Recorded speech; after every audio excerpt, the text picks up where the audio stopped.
Hi, ನಾನು ಕೀರ್ತಿ. ನೀವಿದ್ದೀರಾ ಕೀರ್ತಿ commerce ಕ್ಲಾಸಲ್ಲಿ. ಇವತ್ತು ನಾನು ಡೆತ್ ಆಫ್ ಅ ಪಾರ್ಟ್ನರ್ನ ಇನ್ನೊಂದು ರೀತಿಯ ಪ್ರಾಬ್ಲಮನ್ನು ವರ್ಕೌಟ್ ಮಾಡ್ತಾ ಇದ್ದೀನಿ. ಜಸ್ಟ್ ಕಾನ್ಸಂಟ್ರೇಟ್ ಮಾಡಿ. ಸೊ ದ ಕ್ವಶನ್ ನೋಡ್ಕೊಳ್ಳಿ. Ram, Rahim and Rakesh are partners sharing profit and losses in the ratio of 2:2:1. Their capital balances on 1st April 2025 stood at 90,000, 60,000 and 40,000 respectively. Mr. Rahim died on 1st July 2025 and the partnership deed provides the following: interest on capital at 10% per annum, salary to Rahim 2,000 per month, Rahim's share of goodwill as per accounting standard 26, his share of profit up to the date of death on the basis of previous year's profit, total goodwill of the firm 60,000, total profit of the firm for the year 2023-24 40,000.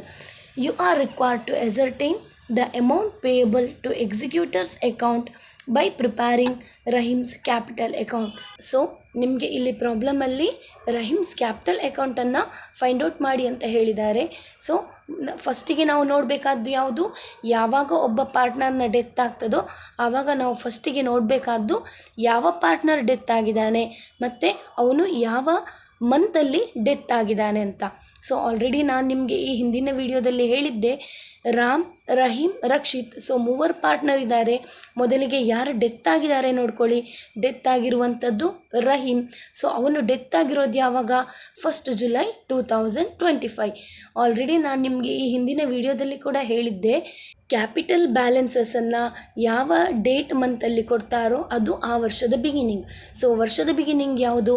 1st April 2025. ಅವನು death ಆಗಿದ್ದು ಯಾವಾಗ? 1st July 2025. ಹಾಗಾದರೆ ರಹೀಮ್ ಬದುಕಿದ್ದು ಎಷ್ಟು ಸಮಯ? 1st Aprilಯಿಂದ 1st July ತನಕ ಬದುಕಿದ್ದ. ಅಂದರೆ April 1 ತಿಂಗಳು, ಮೇ 1 ತಿಂಗಳು, ಜೂನ್ 1 ತಿಂಗಳು. ಸೊ 3 ತಿಂಗಳು ಮಾತ್ರ ಬದುಕಿದ್ದು. ಜುಲೈ 1ಗೆ ಡೆತ್ ಆಗಿದ್ದಾನೆ. ಹಾಗಾದರೆ 1st Aprilಯಿಂದ 1st July ತನಕ ಅಂದರೆ ಒಟ್ಟಾಗಿ ರಹೀಮ್ 3 ತಿಂಗಳು ಬದುಕಿದ್ದ ಅಂತ ಲೆಕ್ಕ. ಹಾಗಾದರೆ ನೀವು ಈ ಎಲ್ಲ ಕ್ಯಾಲ್ಕುಲೇಷನ್ನು ಕೂಡ 3 ತಿಂಗಳ ಲೆಕ್ಕಾಚಾರದಲ್ಲಿ ಮಾಡಬೇಕು. ಆಯಿತಾ? ಈಗ ಪ್ರಾಬ್ಲಮ್ ಸಾಲ್ವ್ ಮಾಡಲಿಕ್ಕೆ ಹೋಗೋಣ. ಸೊ ಪ್ರಾಬ್ಲಮ್ ನೋಡಿ. Ram, Rahim, Rakshit are partners sharing profit and loss in 2:2:1.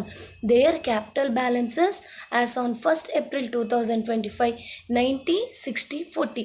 So ಎಲ್ಲ ಪಾರ್ಟ್ನರ್ಸ್ನ ಕ್ಯಾಪಿಟಲ್ ಕೊಟ್ಟಿದ್ದಾರೆ. ಬಟ್ ನಮಗೆ ಎಲ್ಲ ಪಾರ್ಟ್ನರ್ಸ್ನ ಕ್ಯಾಪಿಟಲ್ ಬೇಡ. ಯಾರು ಡೆತ್ ಆಗಿದ್ದಾನೆ ಅವನ ಕ್ಯಾಪಿಟಲ್ ಮಾತ್ರ ಬೇಕಾದ್ದು. ಸೊ ರಹೀಮ್ ಡೆತ್ ಆಗಿದ್ದು, ರಹೀಮ್ನ ಕ್ಯಾಪಿಟಲ್ ಎಷ್ಟು? 60,000. ಸೊ ಆ 60,000ನ ನಾವು ಈ ಪಾರ್ಟ್ನರ್ಸ್ ಕ್ಯಾಪಿಟಲ್ ಅಕೌಂಟ್ ಅಂದರೆ ರಹೀಮ್ಸ್ ಕ್ಯಾಪಿಟಲ್ ಅಕೌಂಟಲ್ಲಿ ಮೆನ್ಷನ್ ಮಾಡಬೇಕು. ಏನಂತ ಬರಿಬೇಕು? By balance brought down. So 60,000 entry ತೋರಿಸಬೇಕು.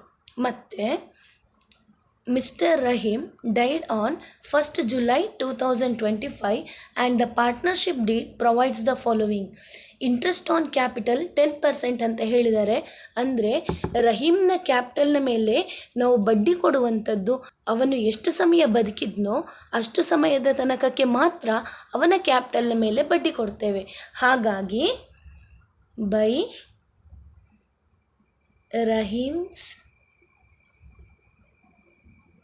interest on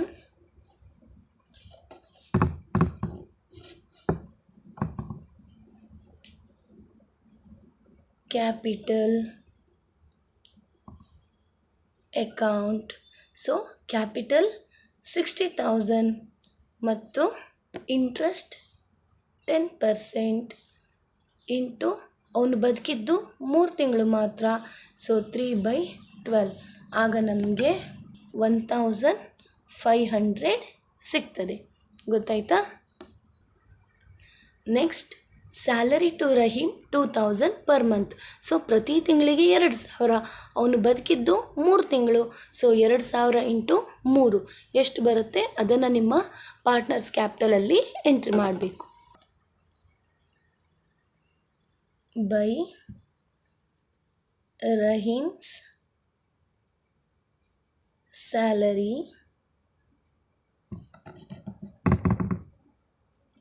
$2,000 ಇಂಟು 3, ಸೊ 6,000 ಬರಿಬೇಕು.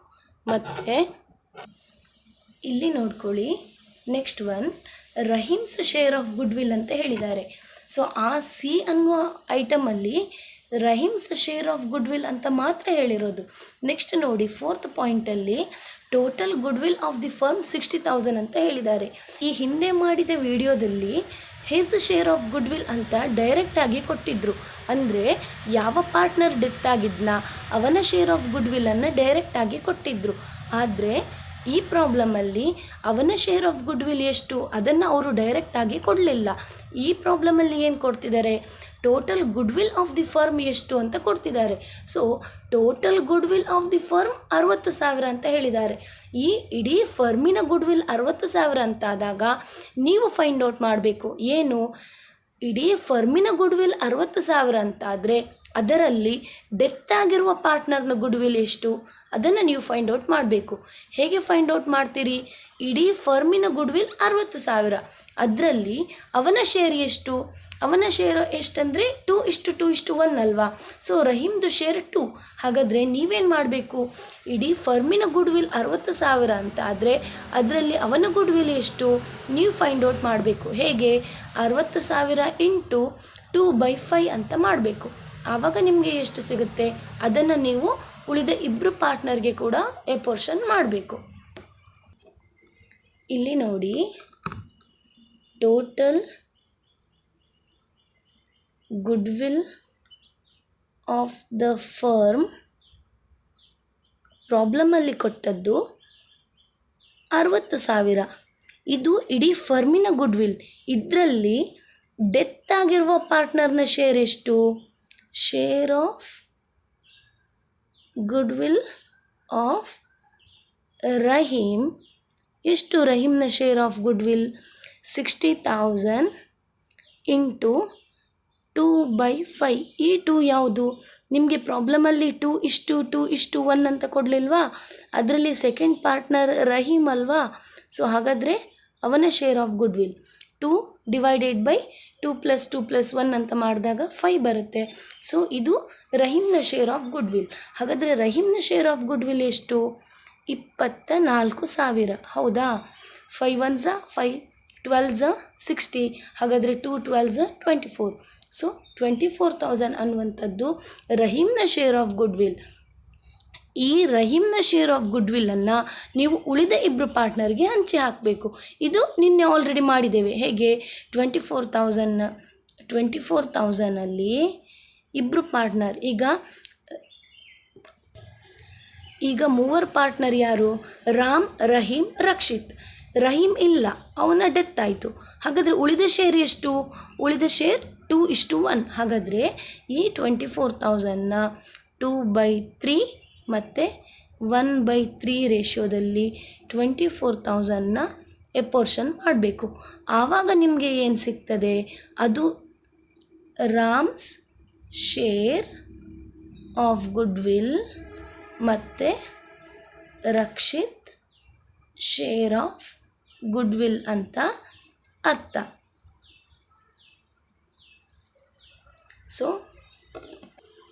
ಸೊ ನಿಮಗೆ ಇಲ್ಲಿ 16,000 ಸಿಗ್ತದೆ, ಇಲ್ಲಿ 8,000 ಸಿಗ್ತದೆ.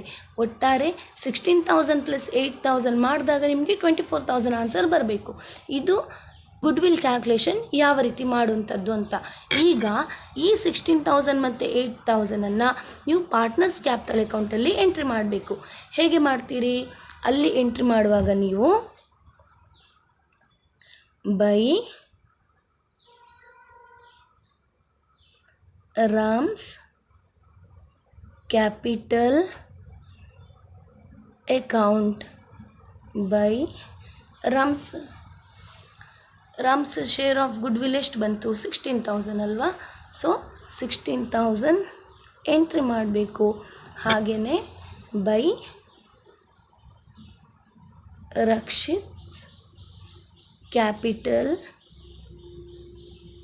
ಅಕೌಂಟ್ ಅಂತ ಬರೆದು ರಕ್ಷಿತ್ನದ್ದು ಎಷ್ಟು ಬಂತು 8000 ಸಿಕ್ಕಿತಲ್ವಾ.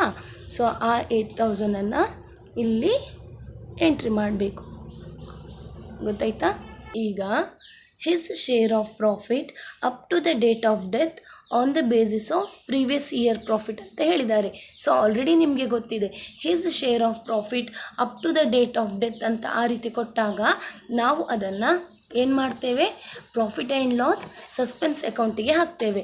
ಪ್ರೀವಿಯಸ್ ಇಯರ್ ಪ್ರಾಫಿಟ್ ಕೊಟ್ಟಿದ್ದಾರೆ, his share of profit up to the date of death on the basis of previous year profit ಅಂತ ಕೊಟ್ಟಾಗ ನಾವು ಇದನ್ನು ಪ್ರಾಫಿಟ್ ಆ್ಯಂಡ್ ಲಾಸ್ ಸಸ್ಪೆನ್ಸ್ ಅಕೌಂಟಿಗೆ ಹಾಕ್ತೇವೆ. ಸೊ ಪ್ರಾಬ್ಲಮಲ್ಲಿ ಆಲ್ರೆಡಿ ಹೇಳಿದ್ದಾರೆ on the basis of previous year profit ಅಂತ. So previous year profit ನಿಮಗೆ ಪ್ರಾಬ್ಲಮಲ್ಲಿ ಕೊಟ್ಟಿದ್ದಾರೆ ನೋಡಿ, profit of the firm for the year 2023-24 40,000 ಅಂತ. ಹಾಗಾದರೆ 40,000 ಅದು previous year profit.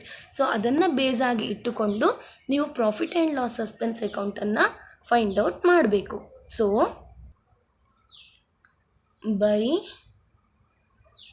Profit and loss suspense account ಅಂತ ಬರೆದು ಪ್ರಾಬ್ಲಮಲ್ಲಿ ನಿಮಗೆ 40,000 ಅಂತ ಹೇಳಿದ್ದಾರೆ ಪ್ರೀವಿಯಸ್ ಇಯರ್ ಪ್ರಾಫಿಟ್.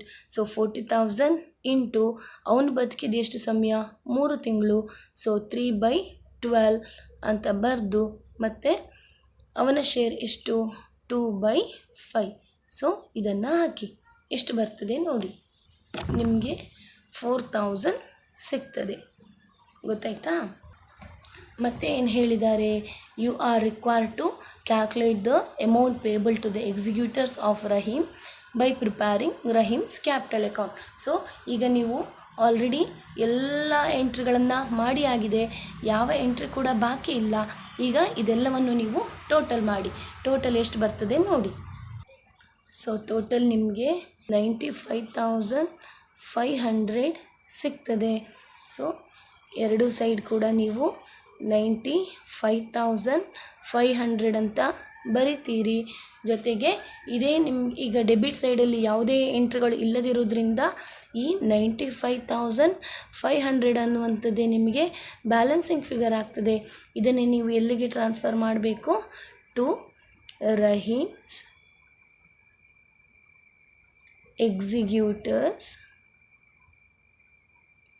ಅಕೌಂಟಿಗೆ ಟ್ರಾನ್ಸ್ಫರ್ ಕೊಡಬೇಕು. ಸೊ ಈ ರೀತಿಯಾಗಿ ನೀವು ಪ್ರಾಬ್ಲಮ್ ವರ್ಕೌಟ್ ಮಾಡಿದರೆ ನಿಮಗೆ ಟೋಟಲಿ 6 ಮಾರ್ಕ್ಸ್ ಸಿಗ್ತದೆ. ನನ್ನ ಇವತ್ತಿನ ವಿಡಿಯೋ ನಿಮಗೆ ಇಷ್ಟ ಆಗಿದ್ದರೆ ಲೈಕ್ ಮಾಡಿ, ಶೇರ್ ಮಾಡಿ ಮತ್ತು ಸಬ್ಸ್ಕ್ರೈಬ್ ಮಾಡಿ. Thank you.